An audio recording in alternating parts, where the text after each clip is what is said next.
ತನುವು ನಿನ್ನದು ಮನವು ನಿನ್ನದು, ತನುವು ನಿನ್ನದು ಮನವು ನಿನ್ನದು, ಎನ್ನ ಜೀವನ ಧನವು ನಿನ್ನದು.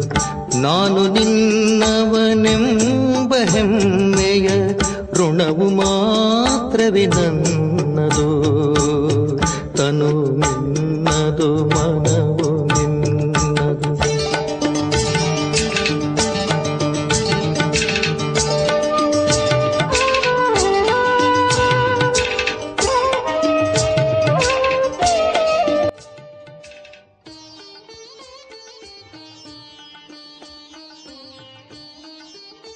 ಓಂ ಶಾಂತಿ. Good morning. ಮುರಳಿ ದಿನಾಂಕ 31 ಜುಲೈ 2025. ಪ್ರಾತಃ ಮುರಳಿ. ಶಿವತಂದೆ ನೆನಪಿದೆಯಾ? ಮುರಳಿಯ ಸಾರ: ಮಧುರ ಮಕ್ಕಳೇ, ನೀವು ಬೆಳಿಗ್ಗೆ ಬೆಳಿಗ್ಗೆ ಎದ್ದು ಬಹಳ ಪ್ರೀತಿಯಿಂದ ಹೇಳಿರಿ, ಬಾಬಾ ಗುಡ್ ಮಾರ್ನಿಂಗ್. ಈ ನೆನಪಿನಿಂದಲೇ ನೀವು ಸತೋಪ್ರಧಾನರಾಗಿ ಬಿಡುತ್ತೀರಿ. ಬಾಬಾ ಇಂದು ಪ್ರಶ್ನೆ ಕೇಳ್ತಾ ಇದ್ದಾರೆ.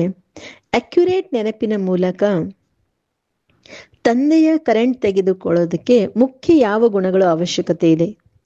ಬಾಬಾ ಉತ್ತರ ತಿಳಿಸ್ಕೊಡ್ತಾ ಇದ್ರೆ, ಬಹಳ ಧೈರ್ಯ, ತಿಳುವಳಿಕೆ ಮತ್ತು ಗಂಭೀರತೆಯಿಂದ ತಮ್ಮನ್ನು ಆತ್ಮ ಎಂದು ತಿಳಿದುಕೊಂಡು ನೆನಪು ಮಾಡೋದ್ರಿಂದ ತಂದೆಯಿಂದ ಕರೆಂಟ್ ಸಿಗೋದು ಮತ್ತು ಆತ್ಮ ಸತೋಪ್ರಧಾನವಾಗುತ್ತಾ ಹೋಗೋದು.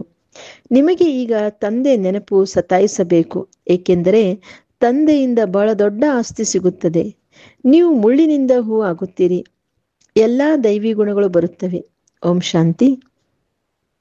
ತಂದೆಯು ಹೇಳುತ್ತಾರೆ, ಮಧುರ ಮಕ್ಕಳೇ, ತತತ್ವಂ ಅರ್ಥಾತ್ ನೀವು ಆತ್ಮರು ಸಹ ಶಾಂತ ಸ್ವರೂಪರಾಗಿದ್ದೀರಿ. ನೀವು ಸರ್ವ ಆತ್ಮಗಳ ಸ್ವಧರ್ಮ ಶಾಂತಿಯಾಗಿದೆ. ಶಾಂತಿಧಾಮದಿಂದ ಇಲ್ಲಿ ಬಂದು ಟಾಕಿ ಅಂದ್ರೆ ಮಾತನಾಡುವವರು ಆಗುತ್ತೀರಿ. ಈ ಕರ್ಮೇಂದ್ರಗಳು ನಿಮಗೆ ಪಾತ್ರವನ್ನು ಅಭಿನಯಿಸಲು ಸಿಕ್ಕಿವೆ. ಆತ್ಮವು ದೊಡ್ಡದು ಚಿಕ್ಕದು ಇರುವುದಿಲ್ಲ, ಶರೀರವು ದೊಡ್ಡದು ಚಿಕ್ಕದು ಇರುತ್ತದೆ. ತಂದೆಯು ಹೇಳುತ್ತಾರೆ, ನಾನಂತೂ ಶರೀರಧಾರಿಯಲ್ಲ. ನಾನು ಮಕ್ಕಳನ್ನು ಸಮ್ಮುಖದಲ್ಲಿ ಮಿಲನ ಮಾಡಲು ಬರಬೇಕಾಗುತ್ತದೆ. ತಿಳಿದುಕೊಳ್ಳಿ, ಹೇಗೆ ತಂದೆ ಇದ್ದಾರೆ. ಅವರಿಂದ ಹುಟ್ಟಿದ ಮಕ್ಕಳು ಈ ರೀತಿ ಹೇಳುವುದಿಲ್ಲ. ನಾನು ಪರಮಧಾಮದಿಂದ ಬಂದು ಜನ್ಮ ತೆಗೆದುಕೊಂಡು ತಂದೆ ತಾಯಿಯನ್ನ ಮಿಲನ ಮಾಡಲು ಬಂದಿದ್ದೇವೆ. ಭಲೆ ಯಾವುದೇ ಹೊಸ ಆತ್ಮ ಯಾರದ್ದೇ ಶರೀರದಲ್ಲಿ ಬರುತ್ತದೆ ಅಥವಾ ಯಾವುದೇ ಹಳೆಯ ಆತ್ಮ ಯಾರದ್ದೇ ಶರೀರದಲ್ಲಿ ಪ್ರವೇಶ ಮಾಡುತ್ತದೆ, ಆದರೆ ನಾನು ತಂದೆ ತಾಯಿಯ ಮಿಲನ ಮಾಡಲು ಬಂದಿದ್ದೇನೆ ಎಂದು ಹೇಳುವುದಿಲ್ಲ. ಅವರಿಗೆ ಸ್ವತಃವಾಗಿ ತಂದೆ ತಾಯಿಯು ಸಿಕ್ಕಿಬಿಡುವರು. ಇದು ಇಲ್ಲಿ ಹೊಸ ಮಾತಾಗಿದೆ. ತಂದೆಯು ಹೇಳುತ್ತಾರೆ, ನಾನು ಪರಮಧಾಮದಿಂದ ಬಂದು ನೀವು ಮಕ್ಕಳ ಸಮ್ಮುಖದಲ್ಲಿದ್ದೇನೆ. ನಿಮಗೆ ಜ್ಞಾನವನ್ನು ಕೊಡುತ್ತೇನೆ, ಏಕೆಂದರೆ ನಾನು ಜ್ಞಾನಪೂರ್ಣ ಜ್ಞಾನ ಸಾಗರನಾಗಿದ್ದೇನೆ. ನಾನು ನೀವು ಮಕ್ಕಳಿಗೆ ಓದಿಸಲು ರಾಜ್ಯವನ್ನು ಕಲಿಸಲು ಬರುತ್ತೇನೆ. ನೀವು ಮಕ್ಕಳು ಈಗ ಸಂಗಮದಲ್ಲಿದ್ದೀರಿ, ನಂತರ ತಮ್ಮ ಮನೆಗೆ ಹೋಗಬೇಕು. ಅದಕ್ಕಾಗಿ ಅವಶ್ಯ ಪಾವನ ಆಗಬೇಕಾಗಿದೆ. ಒಳಗಡೆ ಬಹಳ ಖುಷಿಯಾಗಬೇಕು. ಓಹೋ, ಬೇಹದ್ದಿನ ತಂದೆಯು ಹೇಳುತ್ತಾರೆ, ಮಧುರಾತಿ ಮಧುರ ಮಕ್ಕಳೇ, ನನ್ನನ್ನು ನೆನಪು ಮಾಡಿ, ಆಗ ನೀವು ಸತೋ ಪ್ರಧಾನ ವಿಶ್ವದ ಮಾಲೀಕರಾಗುವಿರಿ. ತಂದೆಯು ಮಕ್ಕಳನ್ನು ಎಷ್ಟು ಪ್ರೀತಿ ಮಾಡುತ್ತಾರೆ. ಈ ರೀತಿ ಅಲ್ಲ, ಕೇವಲ ಶಿಕ್ಷಕನ ರೂಪದಲ್ಲಿ ಓದಿಸಿ ಮನೆಗೆ ಹೋಗಿ ಬಿಡುವರು.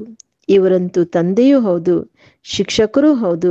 ನಿಮಗೆ ಓದಿಸುತ್ತಾರೆ, ನೆನಪಿನ ಯಾತ್ರೆಯನ್ನೂ ಸಹ ಕಲಿಸುತ್ತಾರೆ. ಅಂದಾಗ ವಿಶ್ವದ ಮಾಲೀಕರನ್ನಾಗಿ ಮಾಡುವಂತಹ, ಪತಿತ ಪಾವನರನ್ನಾಗಿ ಮಾಡುವಂತಹ ತಂದೆಯ ಜೊತೆ ಬಹಳ ಪ್ರೀತಿ ಇರಬೇಕು. ಬೆಳಿಗ್ಗೆ ಬೆಳಿಗ್ಗೆ ಎದ್ದು ಮೊಟ್ಟ ಮೊದಲು ಶಿವಬಾಬಾರವರಿಗೆ ಗುಡ್ ಮಾರ್ನಿಂಗ್ ಮಾಡಬೇಕಾಗಿದೆ. ಮಕ್ಕಳು ತಮ್ಮ ಹೃದಯದೊಂದಿಗೆ ಕೇಳಬೇಕು, ನಾವು ಬೆಳಗ್ಗೆ ಎದ್ದು ಎಷ್ಟು ಬೇಹದ್ದಿನ ತಂದೆಯಿಂದ ನೆನಪು ಮಾಡುತ್ತೇವೆ. ಬೆಳಗ್ಗೆ ಎದ್ದು ತಂದೆಗೆ ಗುಡ್ ಮಾರ್ನಿಂಗ್ ಹೇಳಿ ಜ್ಞಾನದ ಚಿಂತನೆಯಲ್ಲಿರಿ. ಆಗ ಖುಷಿಯ ನಶೆ ಇರುವುದು. ಮುಖ್ಯವಾಗಿದೆ ನೆನಪು. ಇದರಿಂದ ಭವಿಷ್ಯಕ್ಕಾಗಿ ಬಹಳ ದೊಡ್ಡ ಸಂಪಾದನೆ ಆಗುತ್ತದೆ. ಕಲ್ಪಾಂತರ ಈ ಸಂಪಾದನೆ ಕೆಲಸಕ್ಕೆ ಬರುವುದು. ನೀವು ಬಹಳ ಧೈರ್ಯವಂತರಾಗಬೇಕು. ಗಂಭೀರತೆಯಿಂದ ಮತ್ತು ತಿಳಿದು ನೆನಪು ಮಾಡಬೇಕು. ದೊಡ್ಡ ಲೆಕ್ಕದಿಂದ ಹೇಳಿಬಿಡುತ್ತೇವೆ, ನಾವಂತೂ ಬಾಬಾರವರನ್ನು ಬಹಳ ನೆನಪು ಮಾಡುತ್ತೇವೆ. ಆದರೆ ಅಕ್ಯುರೇಟ್ ನೆನಪಿನಲ್ಲಿ ಪರಿಶ್ರಮವಿದೆ. ಯಾರು ತಂದೆಯನ್ನು ಬಹಳ ಹೆಚ್ಚು ನೆನಪು ಮಾಡುತ್ತಾರೆ ಅವರಿಗೆ ತಂದೆಯಿಂದ ಕರೆಂಟ್ ಹೆಚ್ಚು ಸಿಗುವುದು. ಏಕೆಂದರೆ ನೆನಪಿನಿಂದ ನೆನಪು ಸಿಗುವುದು. ಯೋಗ ಮತ್ತು ಜ್ಞಾನ ಎರಡು ವಸ್ತುಗಳಾಗಿವೆ. ಯೋಗ ಬಹಳ ದೊಡ್ಡ ಸಬ್ಜೆಕ್ಟ್ ಆಗಿದೆ. ಯೋಗದಿಂದಲೇ ಆತ್ಮವು ಸತೋಪ್ರಧಾನವಾಗುತ್ತದೆ. ಯೋಗವಿಲ್ಲದೆ ಸತೋಪ್ರಧಾನವಾಗುವುದು ಅಸಂಭವವಾಗಿದೆ. ತಂದೆಯನ್ನು ಚೆನ್ನಾಗಿ ನೆನಪು ಮಾಡೋದ್ರಿಂದ ಸ್ವತಃವಾಗಿ ಕರೆಂಟ್ ಸಿಗೋದು. ಆರೋಗ್ಯವಂತರಾಗುವಿರಿ. ಕರೆಂಟ್ನಿಂದ ಆಯುಷ್ಯ ಹೆಚ್ಚಾಗೋದು. ಮಕ್ಕಳು ನೆನಪು ಮಾಡಿದರೆ ತಂದೆಯೂ ಸಹ ಸರ್ಚ್ ಲೈಟ್ ಕೊಡುವರು. ಮಧುರ ಮಕ್ಕಳು ಈ ಪಾಠವನ್ನು ಪಕ್ಕಾ ನೆನಪು ಮಾಡಿಕೊಳ್ಳಬೇಕು. ಶಿವಬಾಬಾ ನಮಗೆ ಓದಿಸುತ್ತಾರೆ. ಶಿವಬಾಬಾ ಪತಿತ ಪಾವನ ಸಹ ಆಗಿದ್ದಾರೆ, ಸದ್ಗತಿ ದಾತ ಆಗಿದ್ದಾರೆ. ಸದ್ಗತಿ ಎಂದರೆ ಸ್ವರ್ಗದ ರಾಜ್ಯಭಾರವಾಗಿದೆ. ಬಾಬಾ ಎಷ್ಟು ಮಧುರವಾಗಿದ್ದಾರೆ, ಎಷ್ಟು ಪ್ರೀತಿಯಿಂದ ಮಕ್ಕಳಿಗೆ ಕುಳಿತು ಓದಿಸುತ್ತಾರೆ. ತಂದೆಯು ಅಣ್ಣನ ಮೂಲಕ ನಮಗೆ ಓದಿಸುತ್ತಾರೆ. ಬಾಬಾ ಮಕ್ಕಳನ್ನು ಎಷ್ಟು ಪ್ರೀತಿ ಮಾಡುತ್ತಾರೆ. ಯಾವುದೇ ಕಷ್ಟ ಕೊಡೋದಿಲ್ಲ. ಕೇವಲ ಹೇಳುತ್ತಾರೆ, ನನ್ನನ್ನು ನೆನಪು ಮಾಡಿ ಮತ್ತು ಚಕ್ರವನ್ನು ನೆನಪು ಮಾಡಿರಿ. ತಂದೆಯ ನೆನಪಿನಲ್ಲಿ ಹೃದಯವು ಪೂರ್ಣ ರೀತಿಯಲ್ಲಿ ಖುಷಿಯಾಗಿ ಬಿಡಬೇಕು. ಒಬ್ಬ ತಂದೆಯದೇ ನೆನಪು ಸತಾಯಿಸಬೇಕು, ಏಕೆಂದರೆ ತಂದೆಯಿಂದ ಬಹಳ ದೊಡ್ಡ ಆಸ್ತಿ ಸಿಗುತ್ತದೆ. ತಮ್ಮನ್ನು ನೋಡಿಕೊಳ್ಳಬೇಕು. ತಂದೆಯೊಂದಿಗೆ ನಮ್ಮ ಪ್ರೀತಿ ಎಷ್ಟಿದೆ, ಎಲ್ಲಿಯವರೆಗೆ ನಮ್ಮಲ್ಲಿ ದೈವಿ ಗುಣಗಳಿವೆ. ಏಕೆಂದರೆ ನೀವು ಮಕ್ಕಳೀಗ ಮುಳ್ಳಿನಿಂದ ಹೂ ಆಗುತ್ತಿದ್ದೀರಿ. ಎಷ್ಟೆಷ್ಟು ಯೋಗದಲ್ಲಿರುವಿರಿ ಅಷ್ಟು ಮುಳ್ಳಿನಿಂದ ಸತೋಪ್ರಧಾನ ಆಗುತ್ತಾ ಹೋಗುವಿರಿ. ಯಾರು ಬಹಳಷ್ಟು ಮುಳ್ಳುಗಳನ್ನು ಹೂಗಳನ್ನಾಗಿ ಮಾಡುತ್ತಾರೆ ಅವರನ್ನೇ ಸತ್ಯ ಸುವಾಸನೆ ಉಳ್ಳ ಹೂ ಎಂದು ಹೇಳಲಾಗುತ್ತದೆ. ಅವರು ಎಂದೂ ಯಾರಿಗೂ ಮುಳ್ಳು ಚುಚ್ಚುವುದಿಲ್ಲ. ಕ್ರೋಧವು ದೊಡ್ಡ ಮುಳ್ಳಾಗಿದೆ, ಅನೇಕರಿಗೆ ದುಃಖ ಕೊಡುತ್ತದೆ. ಈಗ ನೀವು ಮಕ್ಕಳು ಮುಳ್ಳಿನ ಪ್ರಪಂಚದಿಂದ ದಡಕ್ಕೆ ಬಂದಿದ್ದೀರಿ. ನೀವು ಸಂಗಮದಲ್ಲಿದ್ದೀರಿ. ಹೇಗೆ ಮಾಲಿ ಹೂಗಳನ್ನು ಬೇರೆ ಮಡಕೆಯಲ್ಲಿ ಇಡುತ್ತಾರೆ, ಹಾಗೆ ನೀವು ಹೂಗಳು ಸಹ ಈಗ ಸಂಗಮಯುಗಿ ಮಡಕೆಯಲ್ಲಿ ಬೇರೆ ಇಡಲಾಗಿದೆ. ನಂತರ ನೀವು ಸ್ವರ್ಗದಲ್ಲಿ ಹೋಗಿ ಬಿಡುವಿರಿ. ಕಲಿಯುಗಿ ಮುಳ್ಳುಗಳು ಭಸ್ಮವಾಗಿ ಬಿಡುವವು. ತಂದೆ ಹೇಳುತ್ತಾರೆ, ಮಧುರ ಮಕ್ಕಳೇ, ಎಷ್ಟು ನೀವು ಅನೇಕರ ಕಲ್ಯಾಣ ಮಾಡುತ್ತೀರಿ ಅಷ್ಟು ಪ್ರತಿಫಲ ಸಿಗುತ್ತದೆ. ಅನೇಕರಿಗೆ ದಾರಿ ತೋರಿಸುವುದರಿಂದ ಅನೇಕರ ಆಶೀರ್ವಾದ ಸಿಗೋದು. ಜ್ಞಾನ ರತ್ನದಿಂದ ಜೋಳಿಗೆ ತುಂಬಿಸಿಕೊಂಡು ನಂತರ ದಾನ ಮಾಡಬೇಕು. ಜ್ಞಾನ ಸಾಗರ ನಿಮಗೆ ರತ್ನಗಳ ತಟ್ಟೆ ತುಂಬಿ ತುಂಬಿ ಕೊಡುತ್ತಾರೆ. ಯಾರು ಅದನ್ನು ದಾನ ಮಾಡುತ್ತಾರೆ ಅವರೇ ಎಲ್ಲರಿಗೆ ಪ್ರಿಯ ಎನಿಸುತ್ತಾರೆ. ಮಕ್ಕಳಿಗೆ ಎಷ್ಟೊಂದು ಖುಷಿಯಾಗಬೇಕು. ಯಾರು ಬುದ್ಧಿವಂತ ಮಕ್ಕಳಿದ್ದಾರೆ ಅವರು ಹೇಳುತ್ತಾರೆ, ನಾವು ಬಾಬಾರವರಿಂದ ಪೂರ್ಣ ಆಸ್ತಿಯನ್ನು ತೆಗೆದುಕೊಳ್ಳುತ್ತೇವೆ. ಒಮ್ಮೆಲೆ ಅಂಟಿಕೊಂಡು ಬಿಡುತ್ತಾರೆ. ತಂದೆಯೊಂದಿಗೆ ಬಹಳ ಪ್ರೀತಿ ಇರುತ್ತದೆ, ಏಕೆಂದರೆ ತಿಳಿದುಕೊಂಡಿದ್ದಾರೆ ಪ್ರಾಣವನ್ನು ಕೊಡುವಂತ ತಂದೆ ಸಿಕ್ಕಿದ್ದಾರೆ. ಜ್ಞಾನದ ವರದಾನವನ್ನು ಕೊಡುತ್ತಾರೆ. ಯಾವುದರಿಂದ ನಾವು ಏನಾಗಿ ಬಿಡುತ್ತೇವೆ. ದಿವಾಳಿಯಿಂದ ಸಾಹುಕಾರಾಗಿ ಬಿಡುತ್ತೇವೆ. ಇಷ್ಟು ಭಂಡಾರ ಭರ್ಪೂರ್ ಮಾಡಿಬಿಡುತ್ತಾರೆ. ಎಷ್ಟು ತಂದೆಯನ್ನು ನೆನಪು ಮಾಡುತ್ತೇವೆ ಅಷ್ಟು ಪ್ರೀತಿ ಇರುತ್ತದೆ, ಆಕರ್ಷಣೆಯಾಗುತ್ತದೆ. ಸೂಜಿ ಸ್ವಚ್ಛವಾಗಿದ್ದರೆ ಅಯಸ್ಕಾಂತ ತನ್ನ ಹತ್ತಿರ ಆಕರ್ಷಿಸುತ್ತದೆ. ತಂದೆಯ ನೆನಪಿನಿಂದ ತುಕ್ಕು ಬಿಟ್ಟು ಹೋಗುತ್ತದೆ. ಒಬ್ಬ ತಂದೆಯನ್ನು ಬಿಟ್ಟರೆ ಬೇರೆ ಯಾರ ನೆನಪು ಬರಬಾರದು. ತಂದೆಯು ತಿಳಿಸುತ್ತಾರೆ, ಮಧುರ ಮಕ್ಕಳೇ, ತಪ್ಪನ್ನು ಮಾಡಬೇಡಿರಿ. ಸ್ವದರ್ಶನ ಚಕ್ರಧಾರಿಯಾಗಿರಿ. ಲೈಟ್ ಹೌಸ್ ಆಗಿರಿ. ಸ್ವದರ್ಶನ ಚಕ್ರಧಾರಿಯಾಗಿರುವ ಅಭ್ಯಾಸ ಚೆನ್ನಾಗಿದ್ದರೆ ನಂತರ ನೀವು ಜ್ಞಾನ ಸಾಗರಾಗಿ ಬಿಡುವಿರಿ. ಹೇಗೆ ವಿದ್ಯಾರ್ಥಿಗಳು ಓದಿ ಟೀಚರ್ ಆಗುತ್ತಾರೆ, ನಿಮ್ಮ ವ್ಯವಹಾರವೇ ಇದಾಗಿದೆ. ಎಲ್ಲರನ್ನೂ ಸುದರ್ಶನ ಚಕ್ರಧಾರಿಗಳನ್ನಾಗಿ ಮಾಡಿ ಆಗಲೇ ಚಕ್ರವರ್ತಿ ರಾಜಾರಾಣಿ ಆಗುವಿರಿ. ತಂದೆ ಹೇಳುತ್ತಾರೆ, ಮಕ್ಕಳೇ, ನೀವಿಲ್ಲದೆ ನನಗೂ ಆರಾಮವಿಲ್ಲದಂತಾಗುತ್ತದೆ. ಯಾವಾಗ ಸಮಯವಿರುತ್ತಲೇ ಆಗಲೇ ಆರಾಮವಿಲ್ಲದಂತಾಗುತ್ತದೆ. ಈಗ ನಾವು ಹೋಗುವೆವು. ಮಕ್ಕಳು ಬಹಳ ಕರೆಯುತ್ತಾರೆ, ಬಹಳ ದುಃಖಿಯಾಗಿದ್ದಾರೆ. ದಯೆ ಬರುತ್ತದೆ. ಅದಕ್ಕಾಗಿ ನೀವು ಮಕ್ಕಳನ್ನು ಎಲ್ಲಾ ದುಃಖದಿಂದ ಬಿಡಿಸಲು ಬರುತ್ತೇನೆ. ಈಗ ನೀವು ಮಕ್ಕಳು ಮನೆಗೆ ಹೋಗಬೇಕಾಗಿದೆ. ನಂತರ ಅಲ್ಲಿಂದ ತಾವೇ ಸುಖಧಾಮಕ್ಕೆ ಹೋಗಿ ಬಿಡುವಿರಿ.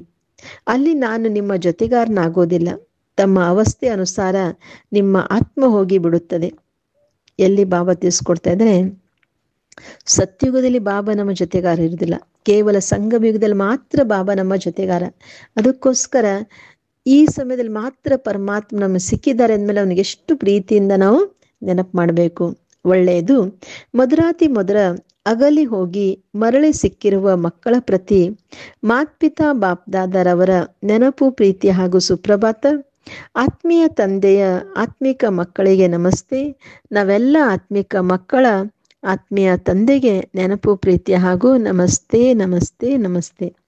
ಧಾರಣೆಗಾಗಿ ಮುಖ್ಯ ಸಾರ. ಫಸ್ಟ್ ಪಾಯಿಂಟ್, ತಂದೆಯ ಕರೆಂಟ್ ಸ್ವತಃವಾಗಿ ತೆಗೆದುಕೊಳ್ಳಲು ಬಹಳ ಪ್ರೀತಿಯಿಂದ ತಂದೆಯನ್ನು ನೆನಪು ಮಾಡಬೇಕು. ಈ ನೆನಪೇ ಆರೋಗ್ಯವಂತರನ್ನಾಗಿ ಮಾಡುವುದು. ಕರೆಂಟ್ ತೆಗೆದುಕೊಳ್ಳೋದ್ರಿಂದ ಆಯುಷ್ಯ ಹೆಚ್ಚುತ್ತದೆ. ನೆನಪಿನಿಂದಲೇ ತಂದೆಯ ಸರ್ಚ್ ಲೈಟ್ ಸಿಗುತ್ತದೆ. ಸೆಕೆಂಡ್ ಪಾಯಿಂಟ್, ತಪ್ಪು ಮಾಡೋದನ್ನು ಬಿಟ್ಟು ಸ್ವದರ್ಶನ ಚಕ್ರಧಾರಿಯಾಗಿ ಲೈಟ್ ಹೌಸ್ ಆಗಬೇಕಾಗಿದೆ. ಇದರಿಂದಲೇ ಜ್ಞಾನ ಸಾಗರನಾಗಿ ಚಕ್ರವರ್ತಿ ರಾಜಾರಾಣಿಯಾಗಿ ಬಿಡುವಿರಿ. ಇವತ್ತಿನ ವರದಾನ ಆಗಿದೆ, ಎಲ್ಲರಿಗೂ ಖುಷಿಯ ಸಮಾಚಾರವನ್ನು ತಿಳಿಸುವಂತಹ ಖುಷಿಯ ಖಜಾನೆಯಿಂದ ಸಂಪನ್ನ ಭಂಡಾರ ಭವ. ಸದಾ ತಮ್ಮ ಈ ಸ್ವರೂಪವನ್ನು ಮುಂದಿಟ್ಟುಕೊಳ್ಳಿರಿ. ನಾವು ಖುಷಿಯ ಖಜಾನೆಯಿಂದ ಸಂಪನ್ನ ಭಂಡಾರವಾಗಿದ್ದೇವೆ. ಅಪರಿಮಿತ ಅಥವಾ ಅವಿನಾಶಿಯಾದ ಏನೆಲ್ಲ ಖಜಾನೆಗಳು ಸಿಕ್ಕಿವೆ, ಆ ಖಜಾನೆಗಳನ್ನು ಸ್ಮೃತಿಯಲ್ಲಿ ತಂದುಕೊಳ್ಳಿರಿ. ಖಜಾನೆಗಳನ್ನು ಸ್ಮೃತಿಯಲ್ಲಿ ತಂದುಕೊಳ್ಳೋದ್ರಿಂದ ಖುಷಿಯಾಗುತ್ತದೆ. ಮತ್ತು ಎಲ್ಲಿ ಖುಷಿ ಇದೆ ಅಲ್ಲಿ ಸದಾ ಕಾಲಕ್ಕಾಗಿ ದುಃಖವು ದೂರವಾಗಿ ಬಿಡುತ್ತದೆ. ಖಜಾನೆಗಳ ಸ್ಮೃತಿಯಿಂದ ಆತ್ಮವು ಸಮರ್ಥವಾಗಿ ಬಿಡುತ್ತದೆ. ವ್ಯರ್ಥವು ಸಮಾಪ್ತಿಯಾಗಿ ಬಿಡುತ್ತದೆ. ಸಂಪನ್ನ ಆತ್ಮನೆಂದಿಗೂ ಸಹ ಏರುಪೇರಿನಲ್ಲಿ ಬರುವುದಿಲ್ಲ. ಅವರು ಸ್ವಯಂ ಸಹ ಖುಷಿ ಇರುತ್ತಾರೆ ಮತ್ತು ಅನ್ಯರಿಗೂ ಖುಷಿಯ ಸಮಾಚಾರವನ್ನು ತಿಳಿಸುತ್ತಾರೆ.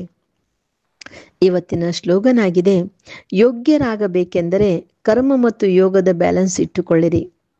ಇವತ್ತಿನ ಅವ್ಯಕ್ತ ಸೂಚನೆಯಾಗಿದೆ, ಸಂಕಲ್ಪ ಶಕ್ತಿಯನ್ನು ಜಮಾ ಮಾಡಿ ಶ್ರೇಷ್ಠ ಸೇವೆಗೆ ನಿಮಿತ್ತವಾಗಿ.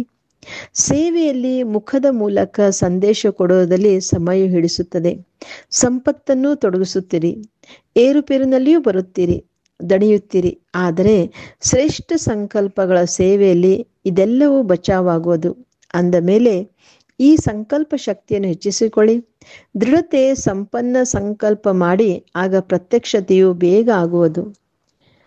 ಡ್ರಾಮಾದ ಕೆಲವು ಗುಹ್ಯ ರಹಸ್ಯ ಸಂದೇಶ ಪುತ್ರಿಯ ಮೂಲಕ ಬಾಬಾ ಇವತ್ತು ಡ್ರಾಮಾದಲ್ಲೇ ಏನೇನು ಗುಹ್ಯ ರಹಸ್ಯ ಇದೆ ಅದನ್ನ ಸಂದೇಶಗಳು ಅವ್ರು ಹೇಳಿದ್ದನ್ನ ಈ ಮುರಳಿಯಲ್ಲಿ ವಿವರಿಸಲಾಗಿದೆ. ಮೊದಲೇ ಪಾಯಿಂಟು, ಈ ವಿರಾಟ ಸಿನಿಮಾ ಅಂದ್ರೆ ಡ್ರಾಮಾದಲ್ಲಿ ಪ್ರತಿಯೊಬ್ಬ ಮನುಷ್ಯಾತ್ಮನಲ್ಲಿ ತಮ್ಮ ತಮ್ಮ ಪೊಸಿಷನ್ ಅನುಸಾರ ಜೀವನದ ಜ್ಞಾನ ಅಥವಾ ಆ ಪಾತ್ರ ಮೊದಲೇ ಮರ್ಜ್ ರೂಪದಲ್ಲಿ ಇರುತ್ತದೆ. ಜೀವಾತ್ಮನಲ್ಲಿ ಇಡೀ ಜೀವನದ ಪರಿಚಯ ಮರ್ಜ್ ಆಗಿರುವ ಕಾರಣ ಸಮಯದಲ್ಲಿ ಇಮರ್ಜ್ ಆಗುತ್ತದೆ. ಪ್ರತಿಯೊಬ್ಬರಲ್ಲಿ ತಮ್ಮ ತಮ್ಮ ಸಂಪೂರ್ಣತೆಯ ಅವಸ್ಥೆಯ ಅನುಸಾರ ತಿಳುವಳಿಕೆ ಅಥವಾ ಪಾತ್ರ ಯಾವುದು ಮರ್ಜ್ ಆಗಿದೆ ಅದೇ ಸಮಯದಲ್ಲಿ ಇಮರ್ಜ್ ಆಗುತ್ತದೆ. ಯಾವುದರಿಂದ ನೀವು ಪ್ರತಿಯೊಬ್ಬರು ತಿಳಿದುಕೊಂಡಿರೋರಾಗಿರ್ತೀರಿ. ಎರಡನೇದು ಪಾಯಿಂಟ್, ಈ ವಿರಾಟ ಸಿನಿಮಾ ಸೆಕೆಂಡ್ನ ಪಾತ್ರ ಹೊಸದಾಗಿರುವ ಕಾರಣ ನಿಮಗೆ ಈ ರೀತಿ ತಿಳಿಯುತ್ತದೆ. ಹೇಗೆ ಈಗೀಗ ಇಲ್ಲಿ ಬಂದಿದ್ದೇನೆ, ಪ್ರತಿ ಸೆಕೆಂಡಿನ ಪಾತ್ರ ಬೇರೆಯಾಗಿರುತ್ತದೆ. ಕಲ್ಪದ ಮೊದಲಿನ ಕ್ಷಣ ಪುನರಾವರ್ತನೆಯಾಗುತ್ತದೆ. ಆದರೆ ಯಾವ ಸಮಯದಲ್ಲಿ ಪ್ರಾಕ್ಟಿಕಲ್ ಜೀವನದಲ್ಲಿ ನಡೆಯುತ್ತೀರಿ ಆ ಸಮಯದಲ್ಲಿ ಹೊಸದೊಂದು ಅನುಭವ ಆಗುತ್ತದೆ. ಇದೇ ತಿಳುವಳಿಕೆಯಿಂದ ಮುಂದುವರಿಯಿರಿ. ಯಾರು ಈ ರೀತಿ ಹೇಳಲು ಸಾಧ್ಯವಿಲ್ಲ, ನಾನಂತೂ ಜ್ಞಾನ ಪ್ರಾಪ್ತಿ ಮಾಡಿಕೊಂಡಿದ್ದೇನೆ, ಈಗ ನಾನು ಹೋಗುತ್ತೇನೆ. ಎಲ್ಲಿಯವರೆಗೆ ವಿನಾಶವಾಗುತ್ತದೆ ಅಲ್ಲಿಯವರೆಗೆ ಇಡೀ ಪಾತ್ರ ಮತ್ತು ಜ್ಞಾನ ಹೊಸದಾಗಿದೆ. ಮೂರನೇ ಪಾಯಿಂಟು, ಈ ವಿರಾಟ ಡ್ರಾಮಾದ ಏನೆಲ್ಲ ಮಾಡಲ್ಪಟ್ಟಿದೆ ಅದು ನಿಶ್ಚಯದಿಂದ ಮಾಡಲ್ಪಟ್ಟಿದೆ. ಮಾಡಲ್ಪಟ್ಟಿರೋರನ್ನು ಯಾರು ತಪ್ಪಿಸುತ್ತಾರೆ ಅಥವಾ ಮಾಡುತ್ತಾರೆ, ಇದೆಲ್ಲ ತಮ್ಮ ತಮ್ಮ ಮೇಲೆ ಆಧಾರಿತವಾಗಿದೆ. ಸ್ವಯಂನ ಶತ್ರು ಅಥವಾ ಸ್ವಯಂನ ಮಿತ್ರರು ನಾವೇ ಆಗಿದ್ದೇವೆ. ನಾಲ್ಕನೇದಾಗಿದೆ, ಈ ವಿರಾಟ ಸಿನಿಮಾದಲ್ಲಿ ಈ ಸಹನೆ ಮಾಡುವುದು ಸಹ ನಿಮಗೆ ಕಲ್ಪದ ಮೊದಲಿನ ಒಂದು ಮಧುರ ಸ್ವಪ್ನವಾಗಿದೆ. ಏಕೆಂದರೆ ನಿಮಗೆ ಏನೂ ಆಗುವುದಿಲ್ಲ. ಯಾರು ಸತಾಯಿಸುತ್ತಾರೆ ಅವರು ಸಹ ಹೇಳುತ್ತಾರೆ, ನಾನು ಇವರನ್ನು ಎಷ್ಟು ಸತಾಯಿಸಿದ್ದೇನೆ, ದುಃಖಿಯನ್ನಾಗಿ ಮಾಡಿದ್ದೇನೆ. ಆದರೂ ಇವರು ಡಿವೈನ್ ಯುನಿಟಿ ಅಂದ್ರೆ ದೈವಿಕ ಏಕತೆ, ಸುಪ್ರೀಂ ಯುನಿಟಿ, ಸರ್ವೋಚ್ಚ ಏಕತೆ, ವಿಜಯೀ ಪಾಂಡವರಾಗಿದ್ದಾರೆ. ಇದು ಮಾಡಲ್ಪಟ್ಟಿರುವುದನ್ನು ಯಾರು ತಪ್ಪಿಸಲು ಸಾಧ್ಯವಿಲ್ಲ. ಐದನೇ ಪಾಯಿಂಟ್ ಆಗಿದೆ, ಈ ವಿರಾಟ ಸಿನಿಮಾದಲ್ಲಿ ನೋಡಿ ಎಷ್ಟು ವಂಡರ್ ಆಗಿದೆ ಎಂದರೆ ನೀವು ಪ್ರತ್ಯಕ್ಷ ಪಾಂಡವರು ಬಂದಿದ್ದೀರಿ ಮತ್ತು ನಿಮ್ಮ ಹಳೆಯ ಚಿತ್ರಗಳು ಮತ್ತು ಲಕ್ಷಣಗಳು ಇಲ್ಲಿಯವರೆಗೆ ಕಾಯಂ ಆಗಿವೆ. ಹೇಗೆ ಹಳೆಯ ಪೇಪರ್, ಹಳೆಯ ಶಾಸ್ತ್ರ, ಗೀತೆ, ಪುಸ್ತಕ ಇತ್ಯಾದಿಗಳನ್ನು ಸಂಭಾಲಿಸಿ ಇಟ್ಟುಕೊಳ್ಳುತ್ತಾರೆ, ನಂತರ ಅದರ ಮಾನ್ಯತೆ ಬಹಳಷ್ಟಿರುತ್ತದೆ. ಇಂಥ ಹಳೆಯ ವಸ್ತುಗಳು ಕಾಯಂವಾಗಿರುತ್ತಾ ಈಗ ಹೊಸ ವಸ್ತುವಿನ ಆವಿಷ್ಕಾರವಾಗುತ್ತದೆ. ಹಳೆಯ ಗೀತೆ ಪ್ರಾಕ್ಟಿಕಲ್ದಲ್ಲಿರುತ್ತಾ ಹೊಸ ಗೀತೆಯ ಆವಿಷ್ಕಾರವಾಗಿದೆ. ಹೊಸದರ ಸ್ಥಾಪನೆಯಾಗುವಾಗ ಹಳೆದರ ಅಂತ್ಯವಾಗುತ್ತದೆ. ಈಗ ನೀವು ಪ್ರಾಕ್ಟಿಕಲ್ನಲ್ಲಿ ಜ್ಞಾನವನ್ನು ಜೀವನದಲ್ಲಿ ಪ್ರತ್ಯಕ್ಷ ಧಾರಣೆ ಮಾಡೋದ್ರಿಂದ ದುರ್ಗಾ, ಕಾಳಿ ಇತ್ಯಾದಿಗಳಾಗಿದ್ದೀರಿ. ನಂತರ ಹಳೆಯ ಸ್ಥೂಲ ಜಡಚಿತ್ರಗಳ ವಿನಾಶವಾಗುತ್ತದೆ ಮತ್ತು ಹೊಸ ಚೈತನ್ಯ ರೂಪದಲ್ಲಿ ಸ್ಥಾಪನೆಯಾಗುತ್ತದೆ. 6ನೇದಾಗಿದೆ, ಈ ವಿರಾಟ ಸಿನಿಮಾ ಪ್ಲಾನ್ ಅನುಸಾರ ಸಂಗಮದ ಮೊದಲ ಸಮಯದಲ್ಲಿ ನೀವು ಅನನ್ಯ ದೈವಿ ಮಕ್ಕಳೇ ವಿಕಾರಗಳ ಮೇಲೆ ವಿಜಯವನ್ನು ಪ್ರಾಪ್ತಿ ಮಾಡಿ ವೈಕುಂಠದ ಮೊದಲ ಲಾಟರಿಯನ್ನು ಪಡೆಯುತ್ತೀರಿ. ನಿಮ್ಮ ಹಣೆಬರ ಎಷ್ಟು ಅದೃಷ್ಟಶಾಲಿಯಾಗಿದೆ. ಈ ಸಮಯ ನೀವು ನರ ಮತ್ತು ನಾರಿ ಅವಿನಾಶಿ ಜ್ಞಾನದಿಂದ ಪೂಜ್ಯ ಯೋಗ್ಯ ದೇವತಾ ಪದವಿ ಪ್ರಾಪ್ತಿ ಮಾಡಿಕೊಳ್ಳುತ್ತೀರಿ. ಇದೇ ಈ ಸಂಗಮದ ಅದ್ಭುತ ಸಮಯದ ಅದ್ಭುತ ಆಗಿದೆ. 7ನೇದಾಗಿದೆ, ಈಶ್ವರ ಸಾಕ್ಷಿಯಾಗಿ ನೋಡುತ್ತಿದ್ದಾರೆ. ನಾನು ಯಾವ ಪಾತ್ರಧಾರಿಗಳಿಗೆ ಅನೇಕ ಆಭೂಷಣಗಳಿಂದ ಶೃಂಗಾರ ಮಾಡಿ ಈ ಸೃಷ್ಟಿರೂಪಿ ಸ್ಟೇಜಿನ ಮೇಲೆ ನೃತ್ಯ ಮಾಡಲು ಕಳಿಸಿದ್ದರು. ಅವರು ಎಂಥ ಪಾತ್ರ ಮಾಡಿದ್ದಾರೆ. ನಾನು ನನ್ನ ದೈವಿ ಮಕ್ಕಳಿಗೆ ಸ್ವರ್ಣ ಮುದ್ರಗಳು, ಬೆಳ್ಳಿ ನಾಣ್ಯಗಳು ಕೊಟ್ಟು ಹೇಳಿದ್ದೆ, ಆಭೂಷಣಗಳು ಈ ಭೂಷಣಗಳು ಆಭರಣಗಳನ್ನು ಕೊಟ್ಟು ಖುಷಿಯ ಅದೃಷ್ಟರನ್ನಾಗಿ ಸಾಕ್ಷಿಯಾಗಿ ಪಾತ್ರವನ್ನು ಅಭಿನಯಿಸಬೇಕು ಮತ್ತು ಸಾಕ್ಷಿಯಾಗಿ ಈ ಆಟವನ್ನು ಸಹ ನೋಡಬೇಕು. ಸಿಕ್ಕಿ ಹಾಕಿಕೊಳ್ಳಬಾರದು. ಆದರೆ ಅರ್ಧಕಲ್ಪ ರಾಜ್ಯಭಾಗ್ಯ ಭೋಗಿಸಿ ನಂತರ ಅರ್ಧಕಲ್ಪ ತಾವೇ ರಚಿಸಿರುವ ಮಾಯೆಯಲ್ಲಿ ಸಿಕ್ಕಿ ಹಾಕಿಕೊಂಡಿದ್ದಾರೆ. ಈಗ ಪುನಃ ನಾನು ನಿಮಗೆ ಹೇಳುತ್ತೇನೆ, ಈ ಮಾಯೆಯನ್ನು ಬಿಟ್ಟು ಬಿಡಿ. ಈ ಜ್ಞಾನ ಮಾರ್ಗದಲ್ಲಿ ವಿಕಾರಿ ಕಾರ್ಯಗಳನ್ನು ಬಿಟ್ಟು ನಿರ್ವಿಕಾರಿಯಾಗುವುದರಿಂದ ಆದಿ ಮಧ್ಯ ಅಂತ್ಯ ದುಃಖದಿಂದ ಬಿಡಿಸಿಕೊಂಡು ಜನ್ಮ ಜನ್ಮಾಂತರಕ್ಕಾಗಿ ಸುಖ ಪ್ರಾಪ್ತಿ ಮಾಡಿಕೊಳ್ಳುವರು. 8ನೇದಾಗಿದೆ, ತಮ್ಮಗಿಂತಲೂ ಯಾರಾದರೂ ಶ್ರೇಷ್ಠ ಸ್ಥಿತಿಯುಳ್ಳವರ ಮೂಲಕವೇ ಯಾವುದೇ ಎಚ್ಚರಿಕೆ ಸಿಕ್ಕಿತೆಂದರೆ ಅದನ್ನು ರಹಸ್ಯಯುಕ್ತವಾಗಿ ತೆಗೆದುಕೊಳ್ಳುವುದರಲ್ಲೇ ಕಲ್ಯಾಣವಿದೆ. ಅವರಲ್ಲಿರುವ ರಹಸ್ಯವನ್ನು ತೆಗೆದುಕೊಳ್ಳಬೇಕು. ಇದರಲ್ಲಿ ಅವಶ್ಯವಾಗಿ ಯಾವುದೋ ಕಲ್ಯಾಣ ಸಮಾವೇಶವಾಗಿದೆ. ಇವರಿಂದ ನಮಗೆ ಏನೆಲ್ಲ ಪಾಯಿಂಟ್ ಸಿಕ್ಕಿದೆಯೋ ಅದು ಯಥಾರ್ಥವಾಗಿದೆ. ಅದನ್ನು ಬಹಳ ಖುಷಿಯಿಂದ ಸ್ವೀಕಾರ ಮಾಡಬೇಕು. ಏಕೆಂದರೆ ಒಂದು ವೇಳೆ ನನ್ನಿಂದ ಎಂದಾದರೂ ಯಾವುದೇ ತಪ್ಪಾದರೆ ಆ ಪಾಯಿಂಟ್ ನೆನಪು ಬರೋದ್ರಿಂದ ಸ್ವಯಂವನ್ನು ಸರಿಪಡಿಸಿಕೊಳ್ಳಬೇಕು. ಅದಕ್ಕಾಗಿ ಯಾವುದೇ ಎಚ್ಚರಿಕೆ ಇದ್ದರೆ ಬಹಳ ವಿಶಾಲ ಬುದ್ಧಿಯಿಂದ ಧಾರಣೆ ಮಾಡೋದ್ರಿಂದ ತಮ್ಮ ಉನ್ನತಿಯನ್ನು ಪ್ರಾಪ್ತಿ ಮಾಡಿಕೊಳ್ಳಬಹುದು. 9ನೇದಾಗಿದೆ, ಈಗ ನೀವು ನಿತ್ಯ ಅಂತರ್ಮುಖಿಯಾಗಿ ಯೋಗದಲ್ಲಿರಬೇಕಾಗಿದೆ. ಏಕೆಂದರೆ ಅಂತರ್ಮುಖಿಯಾಗಿರೋದ್ರಿಂದ ಸ್ವಯಂವನ್ನು ನೋಡಿಕೊಳ್ಳಬಹುದು. ಕೇವಲ ನೋಡುವುದಲ್ಲ, ಪರಿವರ್ತನೆಯೂ ಸಹ ಮಾಡಿಕೊಳ್ಳಬಹುದು. ಇದೇ ಸರ್ವೋತ್ತಮ ಸ್ಥಿತಿ. ಪ್ರತಿಯೊಬ್ಬರು ತಮ್ಮ ಸ್ಥಿತಿಯ ಪ್ರಮಾಣ ಪುರುಷಾರ್ಥಿಯಾಗಿದ್ದಾರೆಂದಾಗ ಯಾರೇ ಪುರುಷಾರ್ಥಿಗಾಗಿ ವಿವಾದ ನಡೆಯಲು ಸಾಧ್ಯವಿಲ್ಲ. ಏಕೆಂದರೆ ತಮ್ಮ ಸ್ಟೇಜ್ ಅನುಸಾರ ಪುರುಷಾರ್ಥಿಯಾಗಿದ್ದಾರೆ. ಅವರ ಸ್ಥಿತಿಯನ್ನು ನೋಡಿ ಅವರಿಂದ ಗುಣವನ್ನು ತೆಗೆದುಕೊಳ್ಳಬಹುದು. ಒಂದು ವೇಳೆ ಗುಣವನ್ನು ತೆಗೆದುಕೊಳ್ಳುವುದಿಲ್ಲವೆಂದರೆ ಅದನ್ನು ಬಿಟ್ಟು ಬಿಡಿ. 10ನೇದಾಗಿದೆ, ನೀವು ಸದಾ ತಮ್ಮ ಸರ್ವೋತ್ತಮ ಲಕ್ಷ್ಯವನ್ನು ಮುಂದೆ ನೋಡಿ ತಮ್ಮನ್ನು ನೋಡಿಕೊಳ್ಳಿರಿ.